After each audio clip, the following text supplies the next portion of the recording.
The notes is placed in books. ठीक है, एक बुक्स होना ज़रूरी है। फॉर एग्जाम्पल अगर मैं आपको यहाँ पर दिखाऊंगा, ये वाला बुक्स जो है जिसमें मैंने इस नोट्स को रखा है, ये वाला।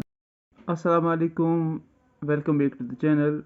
डियर स्टूडेंट्स, इस वीडियो में हम बात करेंगे आपके इंग्लिश जो आपका सब्जेक्ट है उसमें एक टॉपिक है that is the writing skills. उसमें आपके 25 मार्क्स है। कितने मार्क्स है? 25 मार्क्स है। That is it is one of the scoring topics you have to learn. ठीक है, इसमें आपके कौन से टॉपिक्स आते हैं? राइटिंग स्किल्स में आपका नोट्स राइटिंग आता है, मैसेज राइटिंग आता है, डायलॉग राइटिंग आता है, रिपोर्ट राइटिंग आता है, पैराग्राफ राइटिंग आता है, आर्टिकल राइटिंग आता है एंड स्पीच राइटिंग आता है। ठीक है, इसका ये मतलब है कि आपको ये जो क्वेश्चंस है ज़रूरी ही आपके एग्ज़ाम में आएंगे। आपको इनका प्रोसीजर पता होना चाहिए, आपको इनका पैटर्न पता होना चाहिए। ठीक है, सो इस वीडियो में हम बात करेंगे नोट्स राइटिंग के बारे में। ठीक है, और अगले वीडियोस में हम बात करेंगे मैसेज राइटिंग, डायलॉग राइटिंग और बाकी सारी जो आपकी राइटिंग्स है, राइटिंग स्किल्स को हम डेवलप करेंगे। ठीक है, so let's start with this notes writing. So अगर आप चैनल पर नए हो तो प्लीज़ चैनल को सब्सक्राइब करिएगा। सो let's start. What is notes writing? अगर हम कहेंगे सिंपल नोट्स राइटिंग क्या है, जब हम लोगों तक कोई भी इंफॉर्मेशन पहुंचाना चाहते हैं, ठीक है, तो हम उसको एक नोट्स के अंदाज से अगर पहुंचाएंगे, उसमें हमारा जो कंटेंट होना चाहिए ब्रीफ होना चाहिए, क्लियर होना चाहिए, प्रीसाइज होना चाहिए। ठीक है, या हम इंस्ट्रक्शंस भी इसमें देते हैं।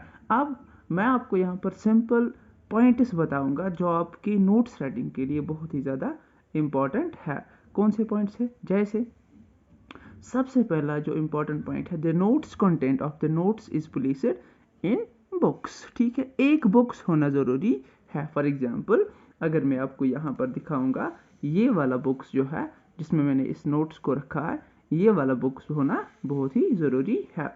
दूसरा point, notes can use capital letters for detail such as. देखो, अगर आप किसी स्कूल की तरफ से नोट्स लिख रहे हो तो उस स्कूल का नाम होना चाहिए कैपिटल लेटर्स में। ठीक है, और आपका टॉपिक क्या है, नोट्स किस पर आप लिख रहे हो, यानी कि फॉर एग्जांपल वी हैव, अगर हम ऐसे देखेंगे, लॉस्ट है बुक, मुझे बुक गुम हो गई तो उसके बारे में नोट्स लिखनी है, ब्लड डोनेशन कैंप के बारे में, तो ये होना चाहिए कैपिटल लेटर्स में। अब तीसरा और जो इम्पोर्टेंट है वो ये है कि आप कभी भी इसमें पर्सनल प्रोनाउन फर्स्ट फॉर्म आप, यानी कि फर्स्ट पर्सन प्रोनाउन कभी भी इसमें आप यूज़ नहीं करोगे एंड सेकंड पर्सन प्रोनाउन भी आप यूज़ नहीं करोगे। ठीक है, तो क्या क्या आपको नहीं करना है? आपको इसमें आई, मी, माई एंड माइन का इस्तेमाल नहीं करना है। ठीक है, आपको इसमें यू, योर्स एंड यूर का इस्तेमाल नहीं करना है। तो आपको क्या इस्तेमाल करना है? हमेशा आपको पेसिव वॉइस का इस्तेमाल करना है। और तीसरी और लास्ट वाला जो है वो है, आपको इन्हें 50 मार्क्स में 50 वर्ड्स में लिखना है। ये आपको एग्जाम में वही से दिया गया होता है कि मैक्सिमम जो वर्ड्स होने चाहिए वो 50 होने चाहिए। देखो, अगर हम फॉर्मेट की बात करेंगे ना, सबसे पहले आपको नोट्स जो होती है वो आपको एक बुक्स में रखनी है। ठीक है, फिर नेम ऑफ द ऑर्गेनाइजेशन की आप जो ऑर्गेनाइजेशन है या जो नोट्स लिख रहा है तो वो कैपिटल वर्ड्स में होना चाहिए। ठीक है, फिर आपको नीचे नोट्स लिखनी है, वो दूसरे नंबर पर आएगा।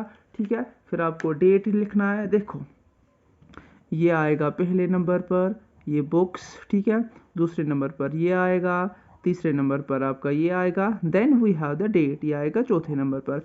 फिर आपकी हेडिंग पाँचवें नंबर पर, फिर आपकी जो बॉडी जो आपको लिखनी है, बॉडी में आपको क्या लिखना है कि आपको कौन सी इंफॉर्मेशन देनी है, टाइम क्या होगा, कभी कभार टाइम भी लिखना होता है उसमें कि हमें इस टाइम पर ये वाला फंक्शन करना है। ठीक है, या कोई भी इंपॉर्टेंट डिटेल जो आपको देनी है। फिर आपका 7th वाला सिग्नेचर आएगा, 8th वाला नेम आएगा और 10th वाला डिजिग्नेशन आएगा।